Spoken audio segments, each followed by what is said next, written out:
মর্যাদা। এই যে আমরা যারা এখানে উপস্থিত হলাম, হাজার হাজার নরনারী, মুসলমান নারী পুরুষ, আমরা এখানে একত্রিত হলাম, কে কত বছর বাঁচবো আমরা জানি না। 80 বছর 90 বছর হায়াত পাবো কিনা আমরা জানি না। আমাদের আগে পৃথিবীতে যত নবী রাসূল এসেছেন, সেই সকল নবী রাসূল এবং তাদের উম্মতরা হায়াত পেয়েছেন আমাদের চাইতে কম না বেশি? আমাদের চাইতে বেশি। যেমন পৃথিবীর প্রথম নবী এবং প্রথম মানুষ আবুল বাশার, আমাদের বাবা আদম আলাইহিস সালামকে আল্লাহ 1000 বছর হায়াত দিয়েছিলেন। আল্লাহু আকবার। আগের যুগের নবীরা 500 বছর, 600 বছর, 700 বছর দীর্ঘ সময় বেঁচে থাকতেন। তাদের উম্মতরাও 200, 300, 400, 500 বছর বাঁচতেন। একবার আল্লাহর নবীর সাহাবীরা নবীজিকে বললেন, ওগো আল্লাহর নবী, কিয়ামতের ময়দানে যখন আল্লাহর নবীর উম্মতরা হাসরের মাঠে দাঁড়াবে, তাদের সাথে আমরাও যখন দাঁড়াবো, দেখা যাবে তাদের চাইতে আমাদের আমলের পরিমাণ বেশি হয়ে যেতে পারে। নবীজি বললেন, এটা কেন বললা? তখন সাহাবীরা বললেন, এই যে তারা আমাদের চেয়ে হায়াত পেয়েছে বেশি, আমলও করেছে বেশি, কিন্তু আমরা তো হায়াত পেলাম কম, আমল করার সুযোগ পাবো কম। সুতরাং তাদের চাইতে তো আমাদের আমল বেশি, আমাদের চাইতে তাদের আমল বেশি থাকার কারণে কিয়ামতের দিন তাদের মর্যাদা আমাদের চাইতে বেশি হয়ে যেতে পারে। আল্লাহর নবী তখন বললেন, এত বেশি চিন্তিত হয় না, আল্লাহ তাআলা তোমাদেরকে হায়াত দিয়েছেন কম, কিন্তু তোমাদেরকে আল্লাহ ফ্যাসিলিটিস, সুযোগ সুবিধা দিয়েছেন অন্যান্য উম্মতের চাইতে কম না বেশি? আল্লাহ তার নবীকে জানিয়ে দিলেন, নবী আপনার উম্মতকে বলে দেন এত বেশি হতাশ যেন তারা না হয়। আমি তাদেরকে রমজানুল মুবারকের ভেতরে এমন একটা রাত দিলাম, যে রাতে আমি কোরআন নাযিল করেছি। এই রাতটিকে আপনি আপনার উম্মতের জন্য আমি এত বেশি মর্যাদাবান বানিয়ে দিলাম। আল্লাহ নিজেই বললেন, লাইলাতুল কদরি খায়রুম মিন আলফি শাহর। এই একটা রাত হলো 1000 মাসের চাইতে উত্তম। ক্যালকুলেটরে হিসেব করবেন, 1000 মাস সমান 83 বছর 4 মাস। ভালো করে বুঝে শুনে বলেন তো, 83 বছর হায়াত পাওয়া, এটা কি সোজা কথা নাকি? আমরা পেতেও পারি, নাও পেতে পারি।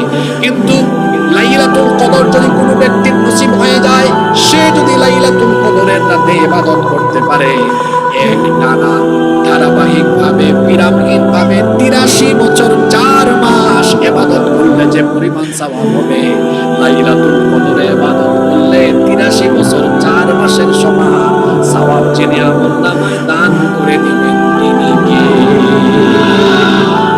কিন্তু দুঃখের ব্যাপার হলো, আমি 1 মাস আগেই সতর্ক করে যাচ্ছি, দুঃখের ব্যাপার হলো রমজান মাসে বাংলাদেশের মানুষ লাইলাতুল কদরকে ফিক্সড বানায় ফেলছে। কততম রাত? 26 তারিখ দিবাগত মানে 27তম রাত। এটা কোথায় পেলেন? শোনেন, আল্লাহর নবী এবং তার সাহাবীরা লাইলাতুল কদর ফিক্স করেন নাই। ভালো করে শোনেন, আল্লাহর নবী রমজানের প্রথম 10 দিন ইতিকাফ করলেন। শুনতেছেন? প্রথম আল্লাহর নবী রমজানের প্রথম 10 দিনে ইতিকাফ করলেন লাইলাতুল কদর তালাশের জন্য। আল্লাহ জানিয়ে দিলেন, ও নবী, আপনি যে উদ্দেশ্যে ইতিকাফ করেছেন, এই প্রথম 10 দিনের ভেতরে এটা নাই। আল্লাহর নবী মাঝখানের 10 দিনে ইতিকাফ করলেন। আল্লাহ নবীজিকে জানিয়ে দিলেন, আপনি যে রাত তালাশ করছেন, এটা এই মাঝখানের দশকেও নাই। আল্লাহ জানিয়ে দিলেন, ও নবী, আপনি যা তালাশ করছেন, এটা আছে রমজানের শেষ 10 দিনের ভেতরে। আল্লাহর নবী আমাদেরকে জানিয়ে দিয়েছেন, মান কানা মুলতামিসা, আল্লাহর নবী বলেছেন, যে ব্যক্তি রাতকে তালাশ করতে চায়, তার উচিত হলো রমজানের শেষ 10 দিনের ভেতরে তালাশ করা। এই জন্য রমজানের প্রথম 20 দিন করে শেষের 10 দিন আল্লাহর নবী এমন ভাবে কাটাতেন, প্রথম 20 দিন আল্লাহর নবী রাতের বেলা কিছু সময় ঘুমাতেন, বাকি সময় ইবাদত করতেন। কিন্তু শেষের 10 রাত আল্লাহর নবী আমল করতেন 3টা। জোরে বলেন কয়টা? 1 নাম্বার, আল্লাহর নবী রমজানের শেষের 10টা রাত সাদ্দাবি ইজরাহু, ঘুমর বেঁধে দাঁড়াতেন, অর্থাৎ শেষের 10 রাত স্ত্রীদের সাথে মিলিত হতেন না। পারিবারিক ঝামেলা, সাংসারিক ঝামেলা থেকে নিজেকে মুক্ত করে শেষের 10টা রাত সারা রাত ইবাদত করতেন। কার? আরো আসতে বলেন কার? 2 নাম্বার যে কাজটা নবীজি করতেন, ওয়া আহইয়া লাইলাহু, 1 ফুটাও ঘুমাতেন না, সারাটা রাত জেগে থাকতেন। 3 নাম্বার যে কাজটা করতেন, তিনি শুধু একা একা ইবাদত করতেন না, ওয়া আইকাদা আহলাহু, তার পরিবারে যারা আছেন পরিবারের সবাইকে ইবাদতের জন্য জাগিয়ে দিতেন। তাহলে বলেন তো, রমজানের শেষ 10 দিন নবীজি কাজ করতেন। আরো জোরে বলেন কয়টা? আমরা করব কয়টা? জোরে বলেন। এক নম্বর, পারিবারিক ঝামেলা থেকে নিজেকে মুক্ত করে নিব, কিন্তু আপনারা করেন এটা। রমজানের প্রথম 20 দিন মোটামুটি ইবাদত করলেও শেষের 10 দিন আপনারা শপিং এর জন্য বরাদ্দ রাখেন।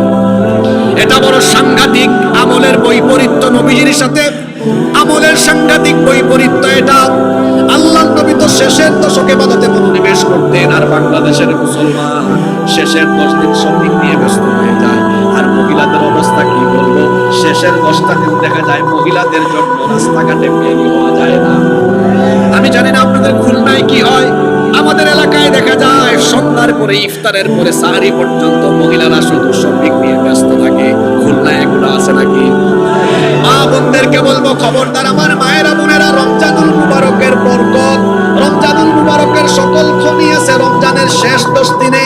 তাহলে বলেন তো, শেষ 10 দিন আমাদেরকে গাফলতি করা দরকার না ইবাদত করা দরকার? এজন্য শেষের দশক আমরা কোনোভাবেই গাফলতিতে কাটাবো না। বিশেষ করে আল্লাহর নবী বলেছেন, রমজানের শেষ দশকের বেজুর রাত ইবাদত করতে ভুলে যাও না। আল্লাহর নবী বলেছেন যে লাইলাতুল কদর 1000 মাসের চাইতে উত্তম। ওই রাতটা কোথায় রয়েছে শোনো। আল্লাহর নবী বলেছেন, তাহাররাউ লাইলাতুল কদরি ফিল উইত্রি মিনাল আশরিল আওয়াখির মির রমাদান। আল্লাহর নবী বলেছেন, তোমরা রমজানের শেষ দশকে বেজুর রাত বলতে লাইলাতুল কদর তালাশ করো। জোরে বলেন তো, জুর রাত না বেজুর রাত? সবাই বলেন জুর রাত না বেজুর রাত? তো বেজুর রাত কোনগুলা? 21, 23, 25, 27, 29। বলেন তো, লাইলাতুল কদর তালাশের জন্য এক রাতে ইবাদত করা দরকার না 5 রাত? জোরে বলেন কয় রাত? আপনারা করবেন কয় রাত? 10 রাত করবেন এমন কেউ কি নাই? কেউ যদি 10 রাত করেন সে হলো সবচেয়ে বুদ্ধিমান। কারণ 10 রাত ইবাদত করলে লাইলাতুল কদর তার থেকে ছুটে যাওয়ার কোনো সম্ভাবনা। ও আমার বাবারা, আমার ভাইয়েরা, এত বছর চলে গেল, এত রমজান পেয়েছেন, কিন্তু রমজান গুলোকে সঠিকভাবে কাজে লাগাতে পারেন নাই। অনুরোধ করে গেলাম, রমজানের শেষের 10টা রাত ইবাদতে কাটাবেন। যদি আপনার লাইলাতুল কদর নসিব হয়ে যায়, হতে পারে এই লাইলাতুল কদরের মাধ্যমে পিছনের গুনাহ মাফ হবে। আর এক রাতের আমল এত বেশি মর্যাদা সম্পন্ন আমলে পরিণত হবে। একটা রাত আমল করবেন, 83 বছর হায়াত পাবেন কি পাবেন না নিজেও জানেন না। কিন্তু এই বছর 2025 সালে রমজানের শেষের 10টা রাতে ইবাদত করেন, তাহলে লাইলাতুল কদর আর মিস হবে না। দেখা যাবে 83 বছর 4 মাস একটানা আমল করলে যে সওয়াব হওয়ার কথা, এক লাইলাতুল কদরে আল্লাহ আপনার আমলনামায় ততটুকু সওয়াব দিয়ে ভরে দিবে। এই 10টা রাত আপনারা কাজে লাগাতে পারবেন তো? জোরে বলেন, পারবেন তো? বাবুদেরকেও বললাম, আমার প্রথম পয়েন্ট শেষ, এবার দ্বিতীয় পয়েন্টে ঢুকবো। দ্বিতীয় এবং তৃতীয় পয়েন্ট আজকের জন্য খুবই গুরুত্বপূর্ণ। সকলের কি মনোযোগ আছে? মনোযোগ আছে? তাহলে আপনারা ডানে বামে কেউ কথা বলবেন না, কারণ আমরা খুব গুরুত্বপূর্ণ কথা বলবো। এই রমজান হলো ক্ষমার মাস। জোরে বলেন তো, কিসের মাস? আমাদের গুনাহ আছে না নাই? আসতে বলবেন না, জোরে বলেন, আমাদের গুনাহ আছে না নাই? আপনার গুনার খবর হয়তো অন্য কেউ জানে না, কিন্তু আপনি নিজে তো জানেন কত গুনাহ করেছেন। পৃথিবী না জানো